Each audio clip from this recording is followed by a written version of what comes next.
Hola, buenas tardes. Soy José Ramón de Moya y vamos a continuar con los temas de introducción a la historia del teatro que estábamos hablando. En el vídeo de hoy vamos a hablar sobre el teatro greco, es decir, el teatro de la época de Grecia. Quiero diferenciar el teatro de Grecia del latino, por eso es por lo que no voy a hacerlo, aunque normalmente se suele dar la introducción como teatro greco-latino. Yo prefiero dejarlo diferenciado por una sencilla razón, puesto que en el primer vídeo anterior teníamos el tema de dónde venía sociológicamente hablando lo que es la historia del teatro y dónde se produjo el teatro. Es interesante verlo por separado, por una sencilla razón. El teatro de Grecia es un teatro fundamentalmente religioso, y cuando hablo de religión hablo de religión pagana. Estamos hablando, y lo vamos a situar en la época de 750 hasta el 490 a.C. Es decir, estamos hablando es un periodo de tiempo bastante amplio. Hablamos de casi 750 años antes de Cristo, puesto que en el periodo de Cristo se incorpora, ya estamos hablando que ese periodo sería el periodo del teatro latino. ¿Qué ocurre? Hay una diferencia de 1000 años. 1000 años a nivel cultural supone muchísima diferencia. Por eso es por lo que prefiero explicar primero lo que es el teatro griego, de dónde viene y a dónde va, y a partir de ahí pasar al teatro latino. Bien. En la época arcaica, en la época Grecia, surge este tipo de teatro. ¿De dónde viene todo esto? Todo esto viene de la siguiente situación. La civilización occidental, como la conocemos, se empieza a estabilizar en la zona de Grecia. Empieza a haber unos primeros remansos, unos primeros núcleos de población donde ya la civilización va creciendo poquito a poco. Todas estas ciudades están muy influenciadas por todo lo que está pasando en la zona de Oriente y Egipto, la zona sobre todo de Ur y Uruk. Pero bueno, esto es cuestión de historia, que es importante, pero no voy a entrar ahí.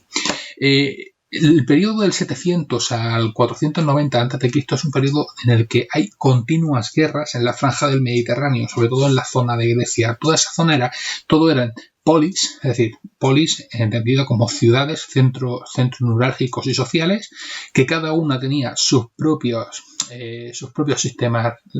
sistemas regulatorios a nivel de ideología, a nivel de leyes, y cada una de ellas estaba generando una pequeña subcultura. ¿Qué es lo que pasa? Al haber movimiento de guerra hay movimiento cultural, y poco a poco unas y otras se van influenciando hasta tal punto en el que van generando una cultura común. Esta cultura común es muy importante lo que es la parte del teatro, por una sencilla razón.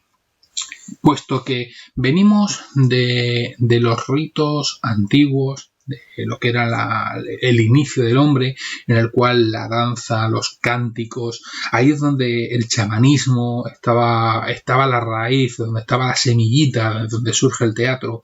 En Grecia, esa pequeña semilla poco a poco se va abriendo y vamos viendo los distintos brotes que hay. Y dentro de estos distintos brotes surge precisamente el teatro griego. El teatro griego es un teatro profundamente religioso. Estamos hablando de que prácticamente todos los conocedores del teatro hablan de que el origen del teatro, al menos del teatro occidental tal y como lo conocemos, está dentro de lo que eran los cánticos de Ditirambo. ¿Qué son los cánticos de Ditirambo? Los cánticos de Ditirambo eran una serie de canciones religiosas que se hacían en honor o en tributo a un dios, y que se empezaron a utilizar para ir antes a la guerra. Básicamente estamos hablando de utilizar las canciones religiosas, darles una coreografía y a partir de ahí surgir una puesta en escena. De esta pequeña puesta en escena, de esta puesta que era sobre todo lírica, va apareciendo o va surgiendo lo que es el rito. ¿Por qué el rito? ¿Y por qué quiero hacer esto? Es decir, ya os dije en el primer vídeo de que el teatro tiene una profunda raíz religiosa y es precisamente en estos momentos en el que el teatro empieza a partir un camino en el que estará el teatro que ya deja de ser religioso y por otro el teatro que es religioso. En este momento es en el que en los cantares de guerra es en el momento en el que se separa las historias de los dioses con las historias de los héroes. ¿Cuándo exactamente se produce esto? Bien, como os decía, los cantares griegos no estaban pensados ni más ni menos que para servir en honor al dios. Es decir, yo estoy cantando al dios para que este dios me esté dando su beneplácito y poder ir bien a la guerra.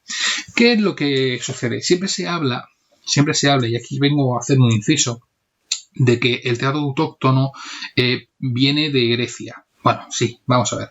El teatro autóctono occidental como tal viene de Grecia, pero, como os decía antes, tiene unas profundas raíces en Oriente, sobre todo a nivel religioso.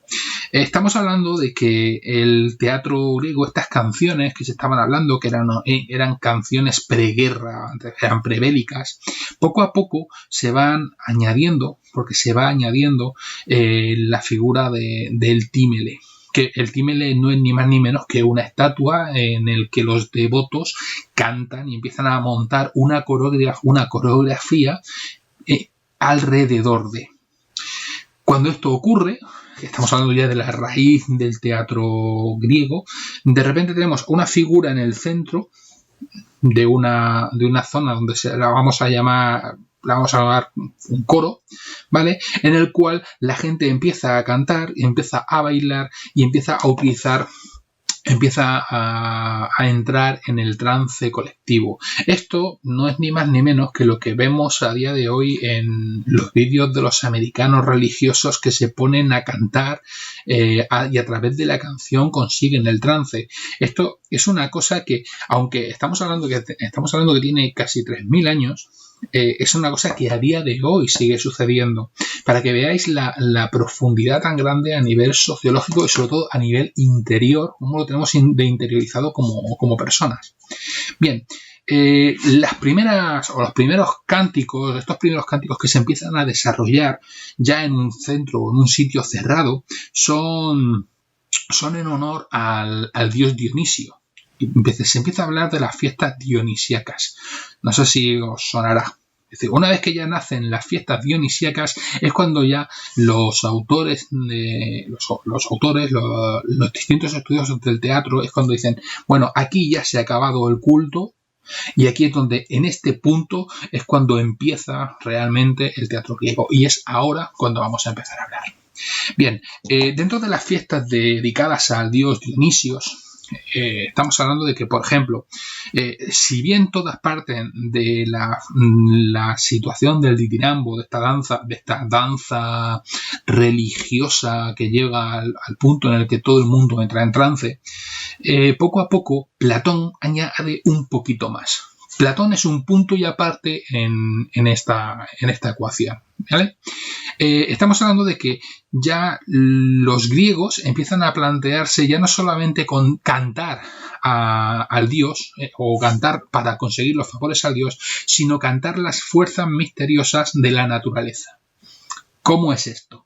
Tenemos que tener en cuenta que la creencia pagana era que los distintos elementos, las distintas figuras, el trueno, el rayo, el fuego, cada una de estas fuerzas de la naturaleza tiene un dios asignado o se le asigna un dios. A partir de aquí, cómo poco a poco vamos contando o cómo poco a poco van a ir contando ellos las historias de estos dioses. Poquito a poco, estos cánticos en honor a Dionisio, estas fiestas que empiezan a ser inicialmente muy pequeñitas,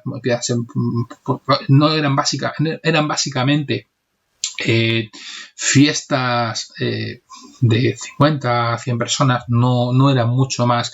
Poco a poco se van ampliando y llega un momento en el que se acaban generando las grandes dionisíacas. ¿Qué son las grandes dionisíacas? Las grandes dionisíacas son unas fiestas, y ahora quiero que os fijéis bien en los detalles, son unas fiestas en honor a la primavera que se celebran aproximadamente en marzo, que duran una semana y en la que se celebra, sobre todo, se celebra con vino y comilonas. ¿Qué es lo que ocurre con esto? Esto no es ni más ni menos que la aplicación, si nos vamos al día de hoy, a cualquier calendario, tenemos que en marzo nosotros empezamos a tener unas fiestas en las cuales se celebra con el vino y con el comer ciertos alimentos, ¿vale? Vino y ciertos alimentos estamos pidiendo nuestro beneplácito a un dios.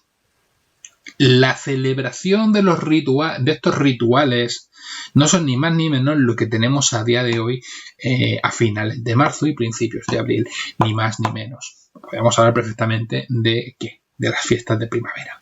Pero bueno, vamos a seguir un poquito más. Aparte de estas fiestas en honor a Dionisio que se celebraban en marzo, que eran las primeras, también tenemos otras fiestas que eran las fiestas dionisíacas que se celebran en distintas situaciones, en distintos momentos a lo largo del año. Había unas que eran a finales de diciembre y otras que eran justo a principios de enero. No sé si os ajustará con el tema de los horarios y con los temas de las festividades que a día de hoy siguen estando.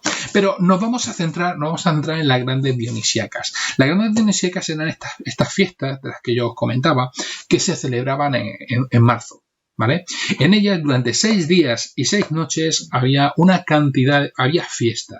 Y cuando digo fiesta, era una fiesta religiosa, era 6 días y 6 noches en las que siempre se estaba cantando, siempre se estaba celebrando, había concursos dramáticos, se empezaba a escribir poesía, se empezaba a ver se empezaba a plantear otros tipos de textos. Ya no solamente se centraban en buscar el que el dios se sintiese orgulloso y que él les regara con los premios que puede llegar a otorgar un dios. No. Empezaban a cantar otro tipo de historias y empezaban a hablar sobre las historias de la guerra.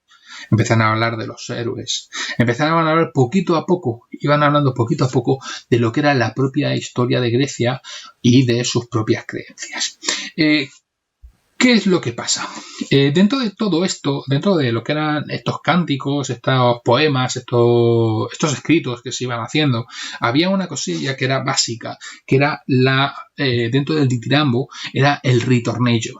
El ritornello no es ni más ni menos que el retorno, es decir, una frase que se repite varias veces, que a día de hoy cuando cogemos una canción lo conocemos como estribillo.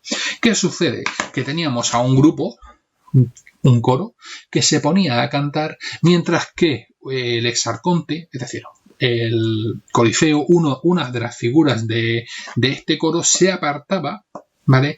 Y iba utilizando iba repitiendo continuamente este estribillo. Poquito a poco, este estribillo que se iba repitiendo mientras que los otros estaban cantando, o bien lo podían hacer también a la inversa, poco a poco iba creándose un diálogo. Poquito a poco se iba creando un diálogo. Y con el paso de los años, lo que sucedió es que empezó a surgir la figura del primer actor de la historia del teatro, es decir, la que es la figura del actor.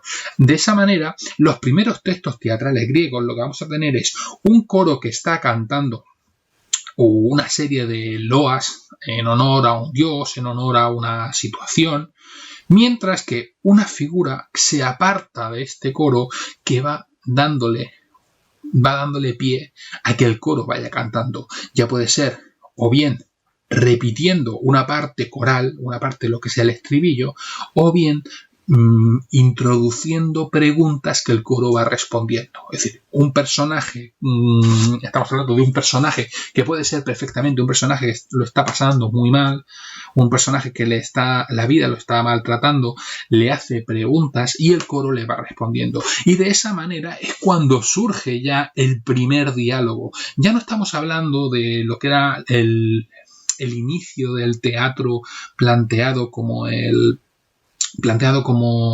lo que al principio era una serie de cantos y de bailes que se ponían en escena con una coreografía. No, de este momento ya empieza a surgir algo más, un diálogo. Y a partir de ahí se empieza a escribir, aparecen los primeros grandes poetas. En ese momento, sobre todo, lo que intentan hablar es del género de la tragedia. ¿Por qué? Porque los primeros héroes son los héroes, aquellos a los que la vida les está machacando y se están enfrentando de forma continua a la vida, de tal manera que este Sarconte o el Corifeo, la persona que se aparta del coro y empieza a hacerse sus preguntas, es la propia persona, el propio hombre, el cual le está preguntando a modo de diálogo de forma continua a la voz espiritual, que en este caso es el coro. De tal manera que poquito a poco, como voy diciendo, se va generando, no solamente van apareciendo nuevos personajes, sino que se van creando una fórmula muy básica de diálogo. Y en ese momento es cuando ya el teatro griego pasa a utilizar otra forma de elogiar a los dioses.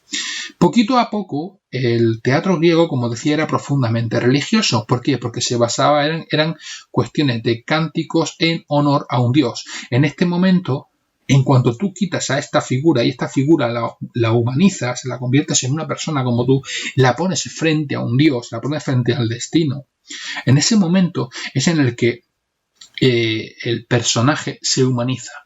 Y a partir de ahí es cuando empiezan a surgir los héroes. Personas que van teniendo problemas y se les van planteando, y son los dioses los que les van dando respuestas. Esa es la siguiente evolución dentro del teatro griego. Esta situación lo que poquito a poco va provocando es que los textos cada vez vayan pidiendo algo más. Y el siguiente creador de drama o de tragedia griega empieza a plantearse la siguiente duda. Si yo tengo un personaje que le están pasando que está pasando por ciertas circunstancias y tengo un coro que le está dando las respuestas o le está dando las frases como respuesta, pero este coro no es ni más ni menos que la imagen de la voz de Dios, tenemos un problema porque siempre va a ser el hombre contra el Dios. Sin embargo, muchos de los problemas a los que se enfrentan nuestros héroes no son provocados por los dioses. Hay situaciones en las cuales los hombres se enfrentan a problemas que surgen provocados por la existencia de otros hombres. En ese momento es cuando el autor de la tragedia griega empieza a plantear de que necesita a otro personaje. Y en ese momento es cuando los actores, el mismo actor que interpretaba a un personaje, empieza a interpretar a un segundo personaje. Y es ahí cuando la utilización de las máscaras va cambiando. ¿Por qué? Porque para hacer un solo personaje, lo único que tenía que hacer era, me pongo una máscara, soy el personaje A, suelto la máscara, cojo la segunda máscara, soy el personaje B. ¿Qué sucede con esto? Que conforme la cultura va avanzando, conforme la complejidad de los textos y la complejidad de los escritos van avanzando, poco a poco eso es un estorbo. ¿Y qué es lo que sucede? En ese momento lo que hace el autor es, no, ya no voy a coger a un solo actor para que me haga un personaje, voy a empezar a separar, a coger a otra figura y ya voy a meter al segundo personaje, que en este caso será el deuteragonista, es decir, básicamente el personaje en contraposición al protagonista como tal. Bien. Estamos hablando de que ya empiezan a aparecer las figuras de Esquilo, de Sófocles o del propio Eurípides. En este momento, Esquilo es el que coge y dice: no, las fórmulas que tenemos en el teatro griego no funcionan. Yo no puedo seguir escribiendo textos si quiero contar una historia en la cual solamente tenga a un actor haciendo un personaje y a un coro. Necesito algo más. Y en ese algo más es cuando dice: yo cojo de este coro que tengo, un coro con 20 personas, pues cojo, lo dejo en 19 y lo coloco en escena y ahora tengo 2 actores y un coro un poquito más pequeño. Esta situación, como os digo, siguió avanzando y siguió yendo poquito a poco, hasta que Sófocles y Eurípides añadieron al tercer personaje, que sería el protagonista. Y ya, bueno, Sófocles, por ejemplo, no se cortó y dijo: no, yo no solamente necesito 3, sino que necesito un cuarto más que me permita realizar acciones, aunque no hable. Que era un personaje que en sus textos los vamos a encontrar siempre que pues suele ser un esclavo que trae, que apoya, pero es un personaje más. Poco a poco, el teatro va evolucionando y sigue hacia adelante y cada vez va siendo más complejo, hasta que llega un momento en el que llega Aristófanes. Y Aristófanes o Menandro, por ejemplo, son autores que ya el coro prácticamente ha desaparecido. ¿Y por qué ha desaparecido? Porque de la misma manera que las tramas de las historias dejan de ser el hombre que se enfrenta al dios, poco a poco las tramas empiezan a ser el hombre que se enfrenta a otro hombre. Poco a poco se va planteando el hombre que se enfrenta a otro hombre pero pide ayuda a los dioses como coro, el hombre que se enfrenta a otro hombre y utiliza a otro tercero, y poquito a poco, ese sentido religioso, ese sentido de culto, como era de culto religioso que era el teatro, se va perdiendo y las obras empiezan a desarrollarse y empiezan a tratar temas mucho más cercanos a la persona, mucho más humanos.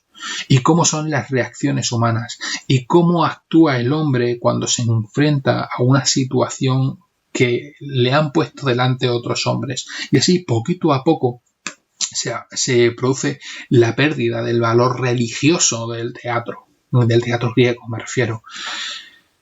Esta, básicamente, es la evolución del teatro griego. Es decir, estamos hablando de que desde el principio, desde los orígenes del teatro, en el primer vídeo, hablábamos de un teatro que estaba muy vinculado ¿a qué? A la vida, a la muerte y sobre todo a la religión, a la creencia de los dioses.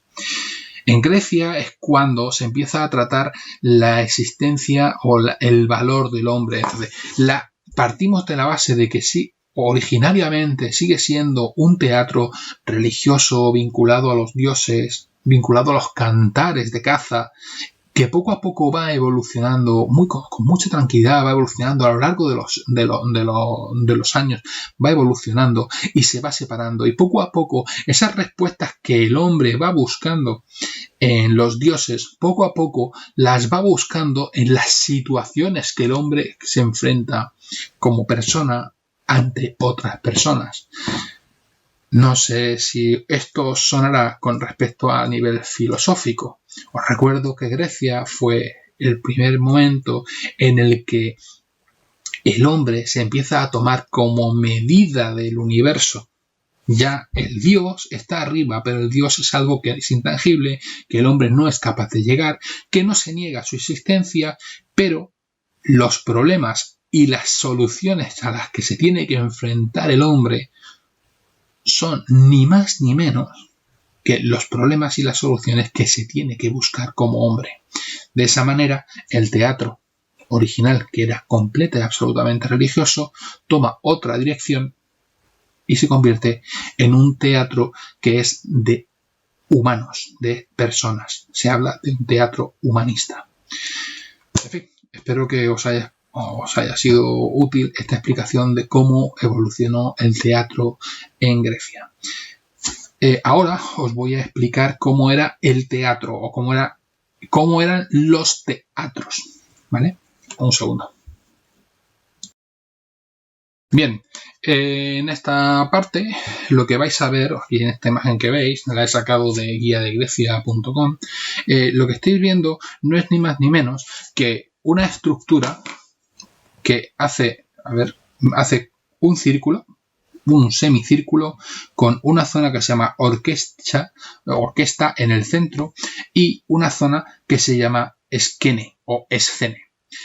Los puntos más importantes del teatro griego como estructura son el kiolon, que no es ni más ni menos que toda la zona de grada, separada por la kersis, que básicamente es la zona de asientos, y la diazoma, que son los pasillos que permiten el acceso a las distintas gradas. Eso sería la estructura donde entra el público. La orquesta es donde va colocado el coro. El coro y la representación en su mayoría se representa en la zona de la orquesta. El coro como tal está colocado aquí y el público lo ve gracias a estar ubicado en el kiolon. Bien, ¿qué es la esquene? La esquene es la parte en la que el personaje, los personajes individualizados, los que se separaban del coro, estaban aquí en la parte superior, en esta zona, es decir, en el proskenion, es decir, el proscenio, ¿vale? E iban hablando, preguntándole, y era el coro el que estaba abajo, iba respondiéndole. Por otro lado, lo que tenemos aquí, la esquene, esta parte era lo que es la parte trasera de lo que es el escenario. Que esquene, bueno, el escenario viene de esquene. La otra parte que ves aquí, que pone párodos, no son ni más ni menos que los puntos de acceso que utilizaba la orquesta para entrar y salir. Os recuerdo que el coro necesitaba un espacio porque el coro en el teatro griego aún cantaba y bailaba. Tenía su coreografía y tenía sus cantares, por lo cual necesitaba un espacio abierto en el cual poderse mover. Bien, estas son las partes en las que se compone físicamente el teatro griego.